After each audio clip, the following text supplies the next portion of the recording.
René Ortiz, ministro de Energía y Recursos No Renovables. Bienvenido a Contacto Directo. Mucho gusto compartir con usted mis comentarios de hoy día. Gracias y buenos días. La semana anterior, ministro, quedó pendiente el tema de las preventas a China con esta doble reventa de la que hablábamos, algo que se ha dado solamente con China en la historia de la comercialización del crudo del Ecuador. Sí, antes decíamos que se permitía la venta de crudo de Petroecuador a los intermediarios para que revendan el crudo a las refinerías de Estados Unidos, pero no la venta a dos intermediarios, porque termina siendo a China y al revendedor con un comprador final, que es una refinería en Estados Unidos. ¿Qué es lo que nos interesa de esas transacciones? ¿Cómo ha afectado o cómo lo sigue haciendo esa doble reventa que solo se puede dar con un precio más bajo? Por ende, ¿es inconveniente? ¿Sigue siendo inconveniente para Petroecuador? El mecanismo de comercio exterior está referido siempre a una compañía de trading. Esta es la mecánica universal. En efecto, una compañía como Petroecuador vende a un trading. Tiene un conjunto de como 50 compañías de trading que se califican, a las cuales les invita con frecuencia, o para una venta a largo plazo o para una venta a corto plazo, como es una venta spot. Entonces, en ese contexto, siempre ha decidido manejar de esa manera con oil tradings. En el caso de los preventas con China, existe la posibilidad también de que compañías listadas, calificadas por Petroecuador, puedan ser las compañías que en nombre del contrato puedan tomar un embarque en Balao, y una vez que esté en alta mar, pues, evidentemente tiene un destino libre. Quiero explicar de la siguiente manera. Se dice en el momento del embarque cuál es el destino. Sin embargo, en alta mar puede cambiar el destino. Y puede cambiar el destino dependiendo de los precios que se oferten en cualquiera de los puntos de destino. Por ejemplo, costa oeste de los Estados Unidos evidentemente tiene un destino que no tiene como paso obligatorio el Canal de Panamá, donde hay una tarifa de paso. El Golfo de México tiene otros tipos de capacidades importantísimas y la gran variedad de refinerías. Entonces, en ese contexto, como las compañías, incluyendo las chinas, que están registradas en Petroecuador, pueden vender. Dos escenarios en lo que usted está mencionando. El primero, que es con las compañías de trading, que es como se ha manejado cuando hay la intermediación, un intermediario. Y lo segundo, en el caso de las preventas, cuando finalmente se ofreció que la negociación iba a ser estatal con China justamente para evitar la intermediación, pero ya sabemos que no es que puede, sino que lo que está ocurriendo es que en alta mar nuestro petróleo se va al otro revendedor y ahí finalmente para ir a la refinería. Y hago esta secuencia porque lo que queremos saber es, después de las investigaciones que se han presentado, de las denuncias que ya se están presentando, ¿esto resulta, más allá del mecanismo, conveniente o no para el Ecuador? Para que se dé esa doble reventa, Ecuador tiene que haber estado, y eso habrá que investigarlo, vendiendo a precios que no eran los más convenientes para Petroecuador, y si es así, ¿lo seguimos haciendo? No, ya los nuevos contratos no tienen esas características, no, está abierto totalmente. Lo que se tiene como registro es que algunas de estas compañías que embarcaron crudo en Balao, por ejemplo, vendieron a compañías refinadoras en la costa oeste, y en la costa oeste predominantemente, por ejemplo, Chevron. En la costa del Golfo, predominantemente otras compañías como ExxonMobil o Phillips, que tienen capacidades de refinación. Eso es lo que está registrado. No es una reventa de reventa, no es eso. Simplemente es la forma como un refinador busca el mejor crudo para la refinería que ellos van a procesar, sea, por ejemplo, el mercado de Estados Unidos, o la costa oeste o el Golfo. Esos son los dos principales. Entonces, ¿qué es lo que ocurre? Siempre se ha pensado, sí, es cierto que se ha pensado que sería fantástico si Ecuador puede llegar directamente a un refinador, ¿sí? Ese es un objetivo. Pero no sucede así, no ocurre. Un refinador no compra directamente el petróleo para el caso de Estados Unidos, por supuesto, no. No compra directamente del proveedor. Pero hay casos importantes, como por ejemplo en Talara, donde hay una refinería. El comprador directamente, sí, es refinador y compra crudo ecuatoriano. Lo ha hecho. El caso y creo que también ha vendido de esta manera las tradings. También venden las tradings a Repsol, por ejemplo, en Perú, o Concon, en la refinería Concon en Chile. Es decir, sí hay toda esta gama.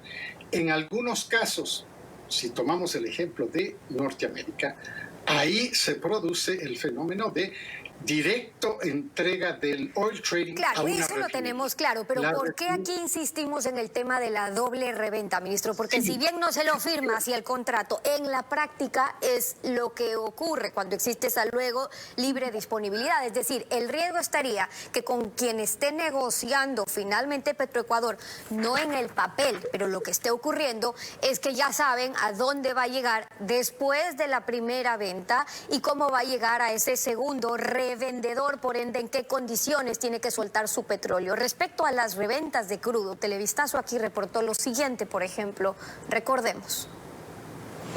La intermediación en la venta de petróleo ecuatoriano vuelve a la palestra pública con la investigación de Diario El Universo y el Consorcio Internacional de Periodistas de Investigación. La publicación señala que la empresa Fairgate Trading Corp del ecuatoriano Enrique Cadena Marín recibió $10,2 millones de la compañía Core Petroleum LLC, una intermediaria de crudo.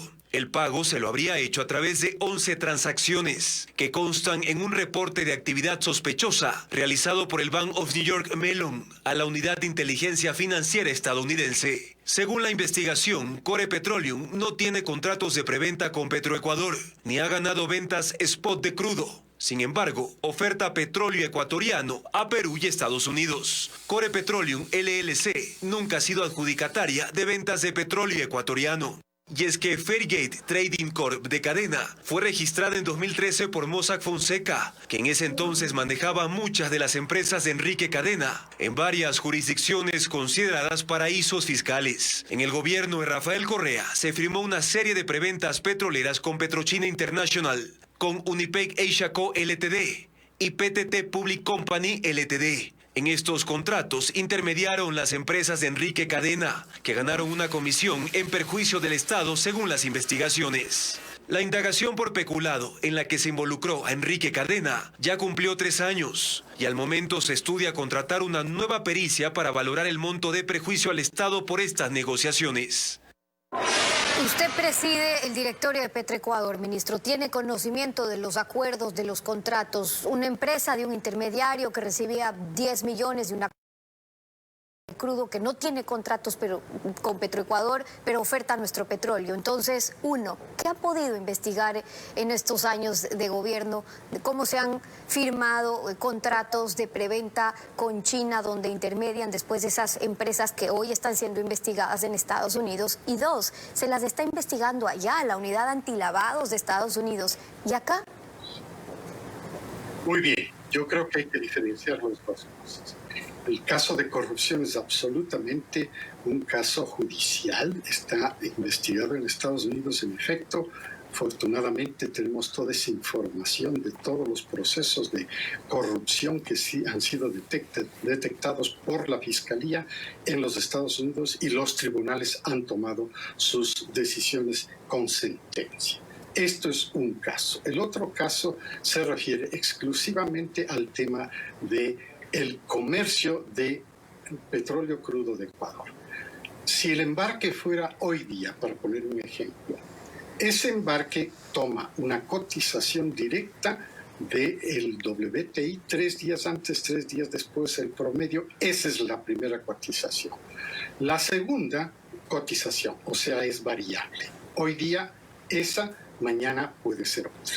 La segunda es el diferencial. El diferencial es principalmente de calidad. También este es variable y toma de un índice esa cotización. Y finalmente le suma un precio, un premio. Ese premio es el fijo. Entonces, cada día el embarque que se hace tiene un precio, no es un precio fijo. El embarque de 30 días después va a ser evidentemente diferente. También el embarque de 30 días antes o 15 días antes va a ser diferente. Cada embarque tiene su precio. Ahora bien, una vez que se realice el embarque, evidentemente ese es el precio, ese es el mejor precio que cotizó de acuerdo con la fórmula Petroecuador. No hay absolutamente ninguna alteración de esa fórmula. Cumplida la fórmula, cumplido el embarque, el embarcador, la compañía de trading que está embarcando ese volumen de crudo, parte de Balao y va a un destino, si lo deja prefijado. Dice, voy Long Beach, por ejemplo, California. Ahí hay refinación, ahí hay refinerías, ese puede ser un destino. Ministro, ahora, sobre el mecanismo, digamos que está de corrupción, entiendo que usted prefiere dejar eso en manos de la justicia, pero hay responsabilidades ahí desde el ministerio sobre investigar y saber y además transparentar información de cómo se están dando esos contratos. Dígame, porque me queda un minuto y me faltaba un tiempo para hablar de otro reglamento de los derivados. Sí. Bien, el directorio lo que hace, el directorio de Petroecuador lo que hace es autorizar un proceso de negociación. Es Petroecuador quien lleva total y libremente y autónomamente esa negociación. Así se maneja. Simplemente hay un reportaje en el sentido, hoy día hubo un embarque, hoy día hubo una venta spot, ese tipo, sin llegar al análisis propiamente dicho. Ahora bien, las denuncias que se han hecho en relación con todos estos escándalos de corrupción, sin la menor duda, corresponden ya a la Fiscalía. No es una tarea del directorio entrar a ese tipo de investigación. Sí al análisis, cómo están las ofertas y entre ellas comparar cuál es la mejor para que la decisión de Petroecuador llegue a la mejor. No compararlas con las ventas anteriores o compararlas con las ventas futuras, no comparar ventas spot con ventas a largo plazo. Eso a propósito de la comercialización del crudo. Había otro tema, la invitación para que conversemos a propósito de eso, del decreto ejecutivo del 24 de septiembre, cuando hablábamos del reglamento de los precios de derivados del petróleo, la invitación para que volvamos a tocar ese tema. Por ahora lo quiero agradecer por tiempo. Gracias, ministro, por haber estado con nosotros. Un placer para... Buenos días. Una pausa y volvemos.